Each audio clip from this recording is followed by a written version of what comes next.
manusia yang lemah, yang penuh dengan banyak dosa kepadamu, ya Allah, kepadamu, ya Allah. Semua yang telah kulakukan hanya kehilafanku saja kepadamu, ya Allah, kepadamu, ya Allah. Semua yang telah kulakukan hanya kehilafanku saja, dosa yang telah aku perbuat kepadamu.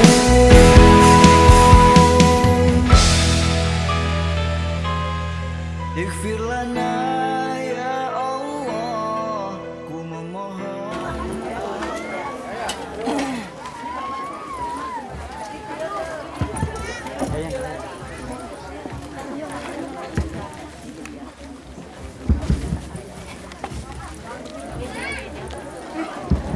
Bismillahirrahmanirrahim. Assalamualaikum warahmatullahi wabarakatuh. Alhamdulillahirabbil alamin. Wassalatu wassalamu ala asyrafil anbiya'i wal mursalin wa ala alihi wa sahbihi wasallim ajmain. Thank you so much. Jazakallah khairan katsiran jiddan. Terima kasih banyak. Hanya Allah yang bisa membalas semua kebaikan Bapak Ibu kepada kami, sudah mengundang kami jauh-jauh dari sini, dan kami bela-belain untuk datang. Sebenarnya saya selalu setiap tahun ke Lampung Barat karena kami punya kebun kopi dan hutan kayu.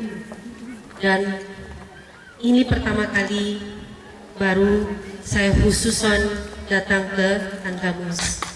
Thank you so much telah mengundang kami. Terima kasih banyak Pak Kiai Herman Zubair dari Pesantren Hidayatul Fatah, Pak Lurah, Pak Camat, wakil dari Pak Bupati, Ustadz, Ustadzah, Bapak Ibu wali santri dan santri-santri Al-Asriya Nurul Iman Islamic Boarding School. I love you all very much. Ketika Habib almarhum Habib Segaf bin Mahdi Besya Abu Bakar meninggal di tanggal 12 bulan 11 2010, hidup saya hancur karena orang yang paling saya cintai, yang paling sangat saya mengabdi, diambil oleh Allah Subhanahu wa Ta'ala. Alhamdulillah, saya punya 7 anak dari almarhum Habib Hasan, tadi anak yang keempat, nomor 4, dan saya sudah punya 2 cucu, jadi masih lumayan bisa pakai pakaian pengantin jadul. Kan saya pengantin baru, saya pengantin lama yang gak jelas. Dan lumayan, ini ada mungkin 3 kilo.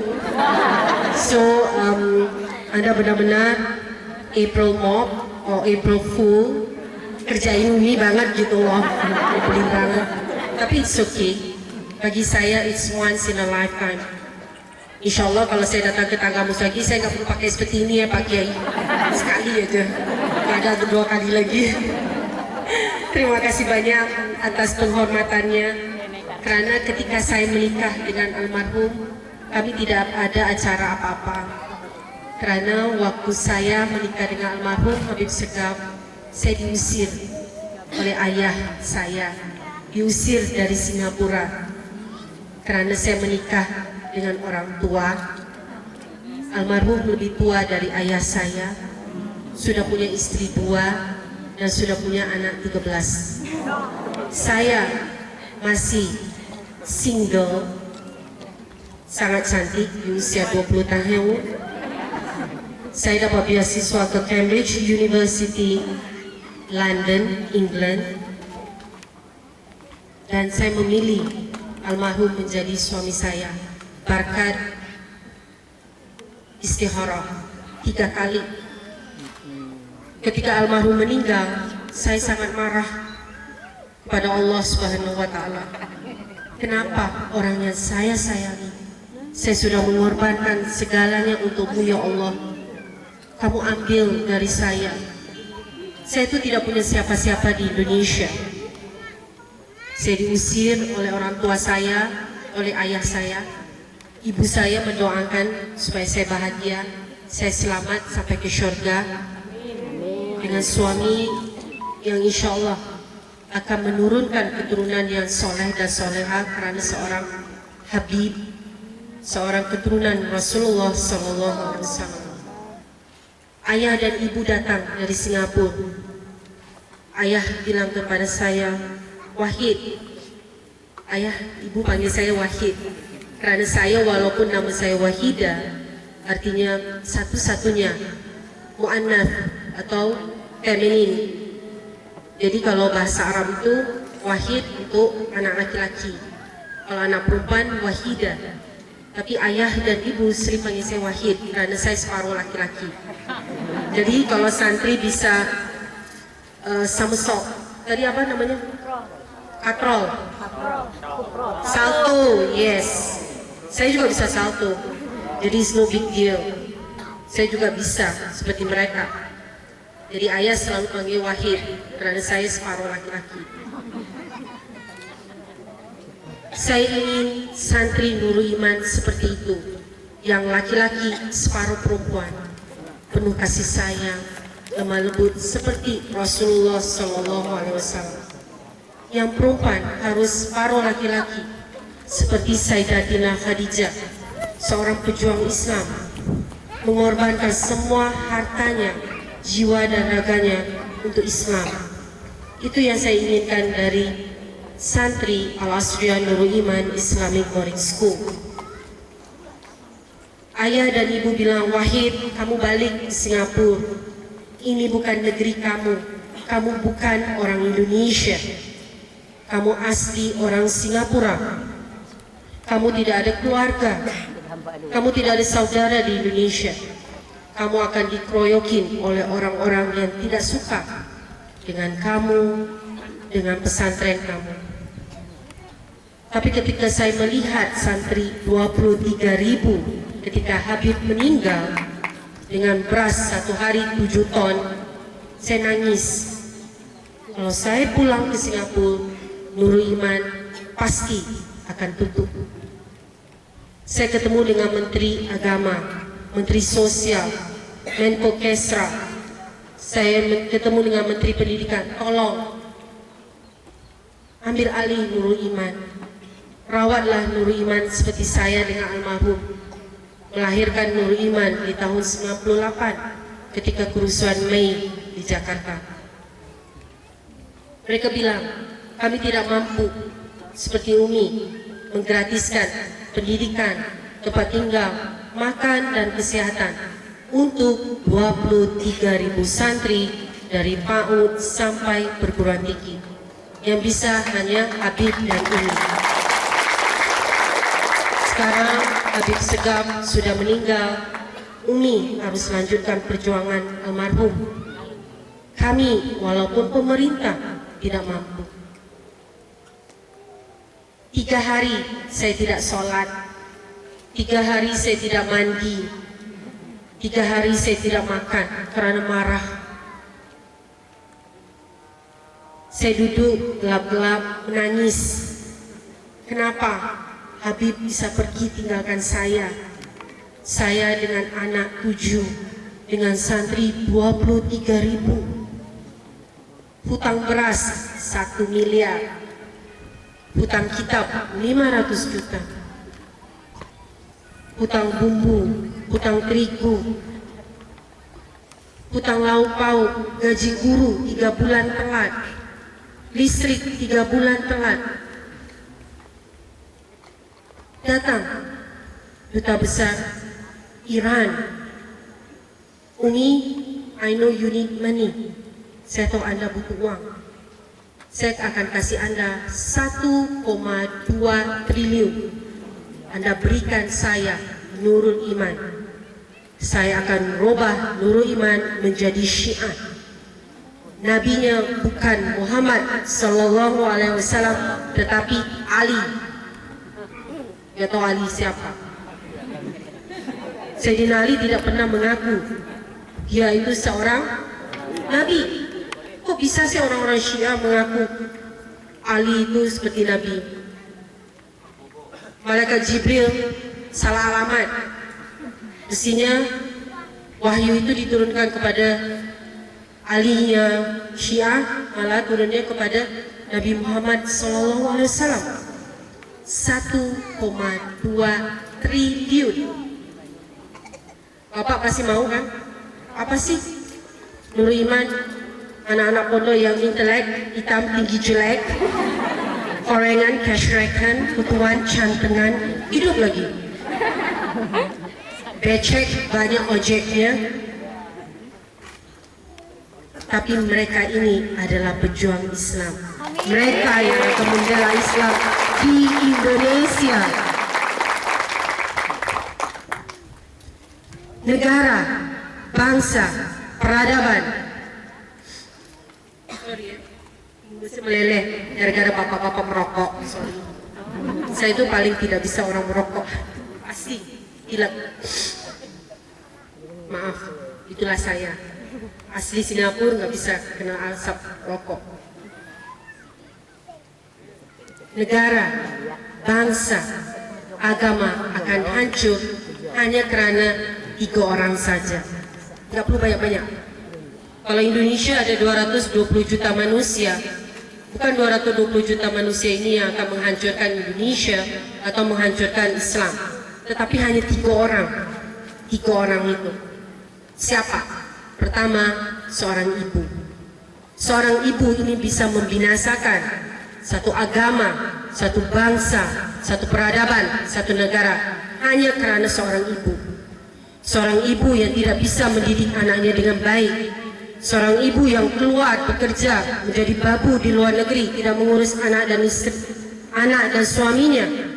Seorang ibu yang sibuk sosialita, ke sana sini arisan, ke sana sini MT. Apa tuh MT?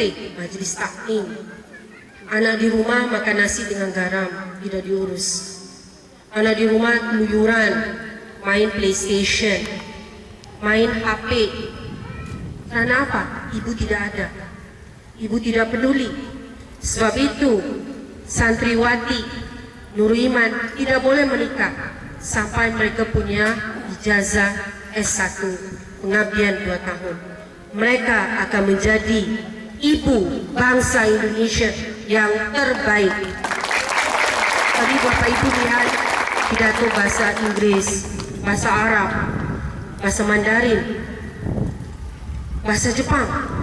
Itu santri Nurul Iman.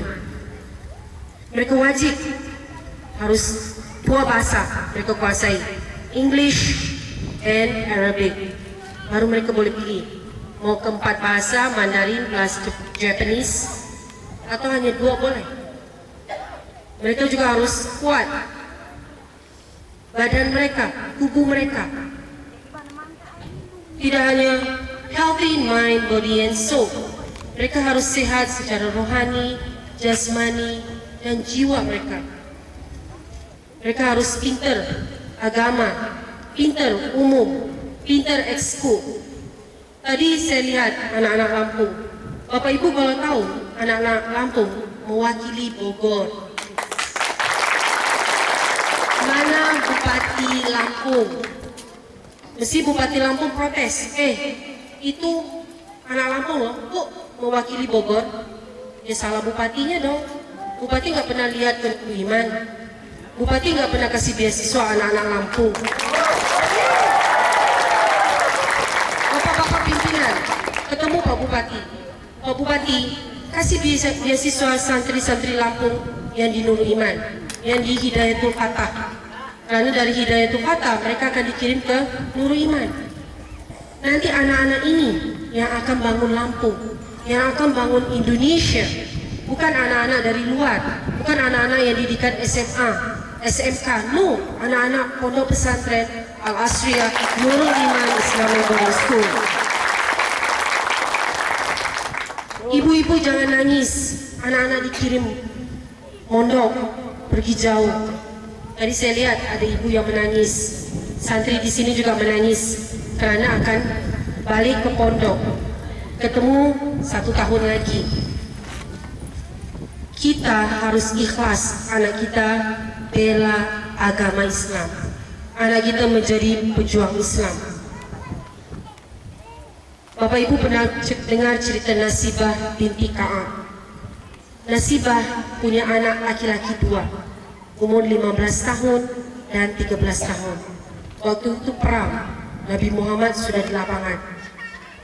Nasibah dengar Nabi Muhammad butuh tentara karena lawan musuh terlalu kuat. Akhirnya suaminya Nasibah pergi perang. Tinggallah Nasibah dan anak 2 laki-laki di rumah.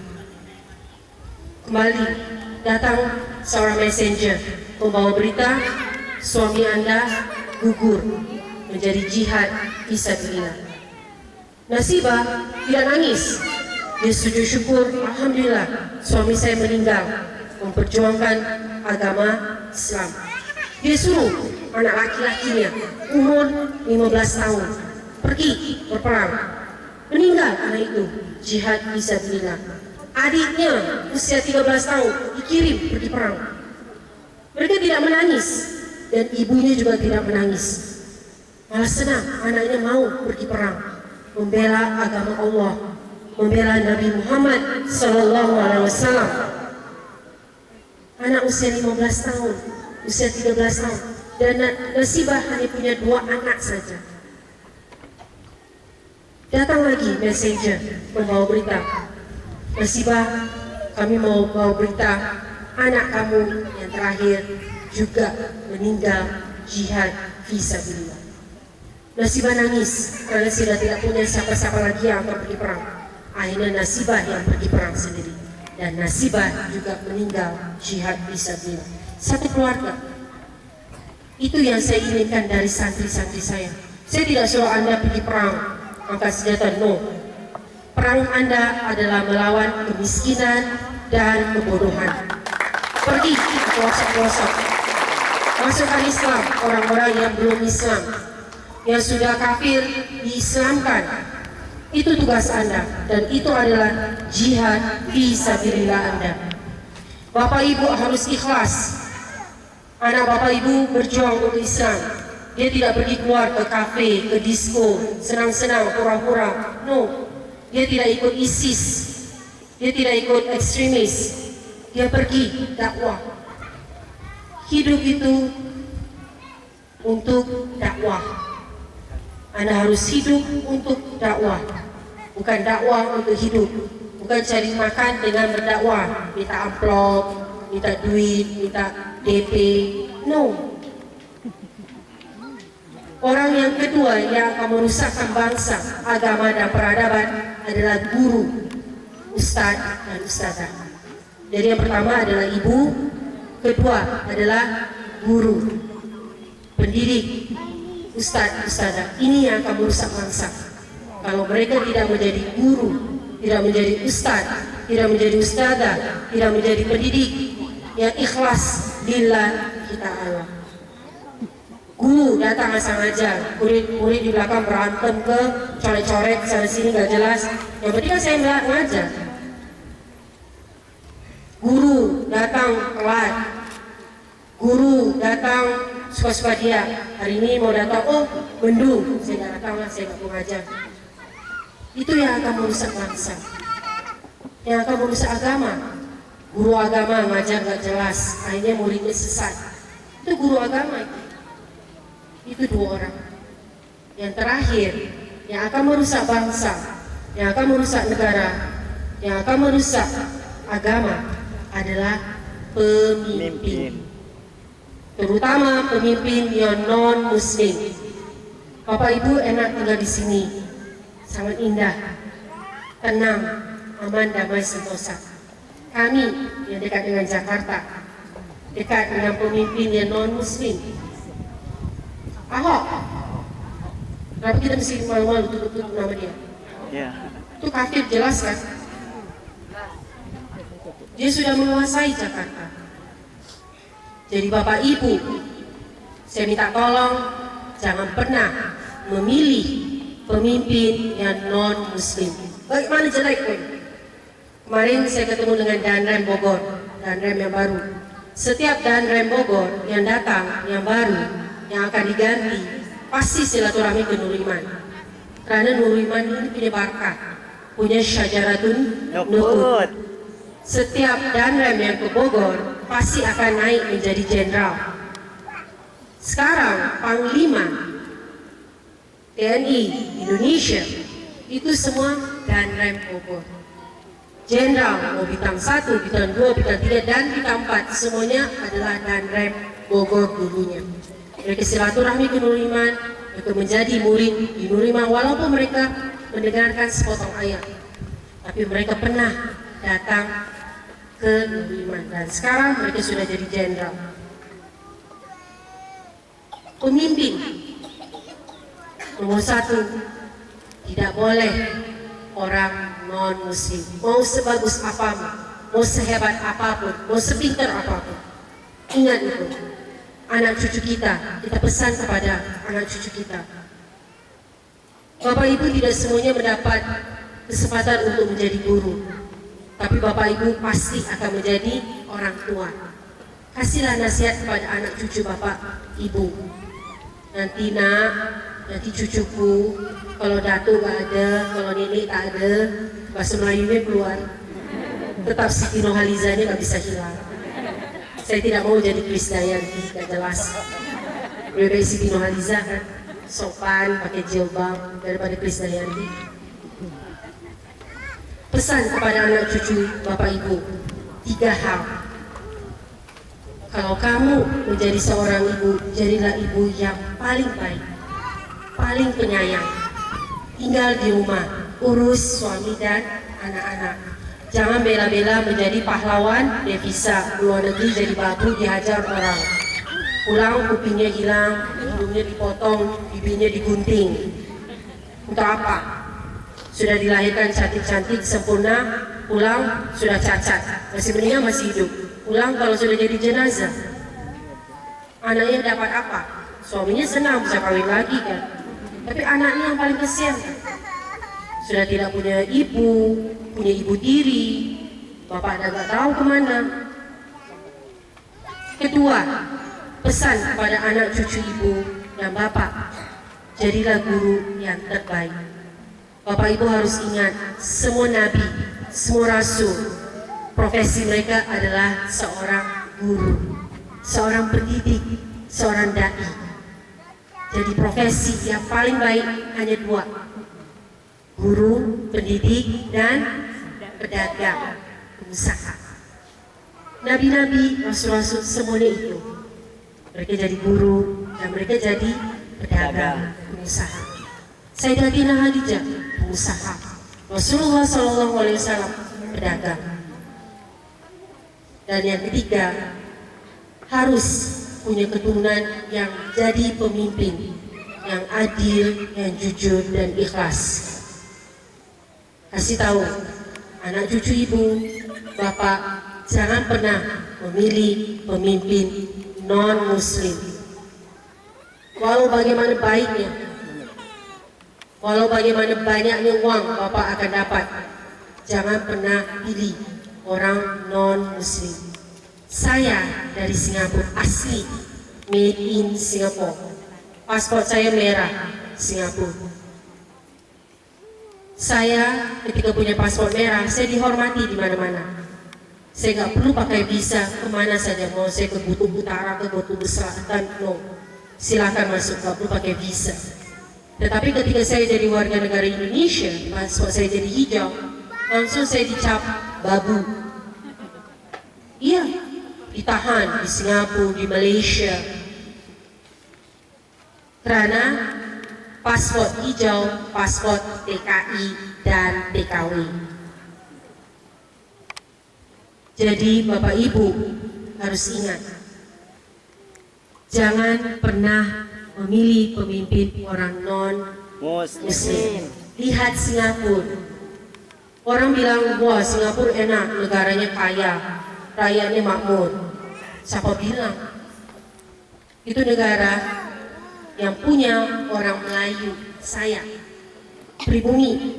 Tapi sekarang sudah dijajah Cina.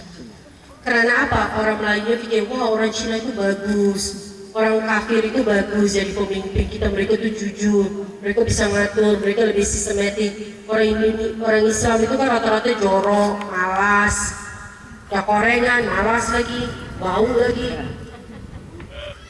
Untuk apa kita pilih orang Islam? Lebih baik kita pilih orang non-Muslim yang ganteng, harum, pinter, sekolahnya di Amerika. Terus kita dijadikan budak di negara kita sendiri. Itu yang terjadi di Singapura. Saya ingat kakek saya. Kakek saya itu keturunan dari Banyumas. Nenek saya dari Ponorogo. Kakek saya dari sebelah ayah itu dari Bugis. Turun ke Perak, lari ke Singapura. Karena kami keluarga pejuang. Kami itu dikejar Belanda. Kami aslinya sebenarnya dari Indonesia. Tapi karena dikejar, akhirnya kami lari ke Singapura. Mereka menikah, lahirlah saya yang besar di Singapura. Jadi ada Ponorogo, Banyumas, Bugis, Solo, Pekalongan, dan Malang. Sorry, tidak ada Lampungnya. Tapi saya tahu Lampung juga banyak transmigran dari Jawa kan. Jadi kakek saya yang dari Banyumas bilang, Wahid, kamu ditakdirkan menikah dengan orang Indonesia. Bantulah bangsa saya, bangsa Indonesia. Karena kakek saya tahu orang Indonesia itu gampang dibeli, dikasih serangan fajar. Pilih orang-orang non-Muslim 100.000 sudah di depan Alfamaret situ, sudah pada antri, semuanya pilih orang non-Muslim. Jangan mau dibeli, karena masa depan anak cucu Bapak Ibu ada di tangan Bapak Ibu sendiri, di tangan santri-santri ini yang akan menjadi pejuang dan pembela Islam di Indonesia. Saya terima kasih banyak sudah mengundang saya ke sini. Saya nggak bisa bicara panjang lebar karena ini terlalu berat. Yang penting saya nggak jatuh ke belakang. Karena ditiup angin, kayaknya angin ini kencang banget. Tapi lumayan supaya tidak panas. Tapi saya senang saya bisa memakai pakaian raja-raja, ratu-ratu, dan pakaian kebanggaan orang-orang Lampung.